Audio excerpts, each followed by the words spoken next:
দেশ ও গণতন্ত্রের স্বার্থে সংস্কার ইস্যুতে বিএনপি অনেক ছাড় দিয়েছে, প্রয়োজনে আরও ছাড় দিতে প্রস্তুত বলে জানিয়েছেন দলের ভারপ্রাপ্ত চেয়ারম্যান তারেক রহমান।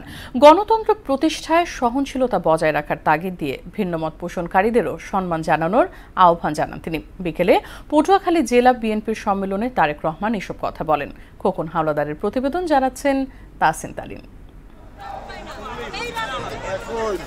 দীর্ঘ 23 বছর পর পটুয়াখালী জেলা বিএনপির ত্রিবার্ষিকী সম্মেলন ঘিরে উচ্ছ্বাসিত নেতাকর্মীরা। বুধবার সকালে সম্মেলন উদ্বোধন করেন দলের ভাইস চেয়ারম্যান আব্দুল আওয়াল মিন্টু।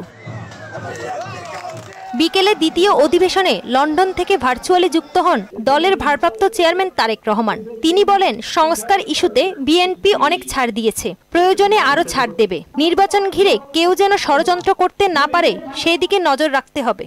আমরা কিভাবে দেশের আইন শৃঙ্খলাকে ঠিকভাবে সংগঠিত করতে পারি, মানুষ শান্তিতে থাকতে পারে, দেশের বিচার ব্যবস্থা কি হবে। অথচ রাজনৈতিক দল যারা দেশের জন্য, দেশের মানুষের জন্য রাজনীতি করে, তারা তাদের এই কথাগুলো, এই বার্তাগুলো তারা মানুষের কাছে নিয়ে যেতে চায়, নিয়ে যায় তারা। নেতাকর্মীদের সতর্ক করে তিনি বলেন, যে কোনো মূল্যে দলের সুনাম রক্ষা করতে হবে। কেউ দলকে ক্ষতিগ্রস্ত করলে ছাড় দেওয়া হবে না বলেও সতর্ক করেন ভারপ্রাপ্ত চেয়ারম্যান। নেতাকর্মীরা সুশৃঙ্খল থেকে, নেতাকর্মীরা ধৈর্য ধারণ করে দলের প্রতি কমিটমেন্ট রেখে আমরা যে একটি গঠনতান্ত্রিক প্রক্রিয়ায় বিশ্বাস করি সেটি প্রমাণ করে, আমরা যে গণতান্ত্রিক প্রক্রিয়ায় বিশ্বাস করি সেটি প্রমাণ করে আজকে এই 1511 জন কাউন্সিলর একত্রিত হয়েছেন।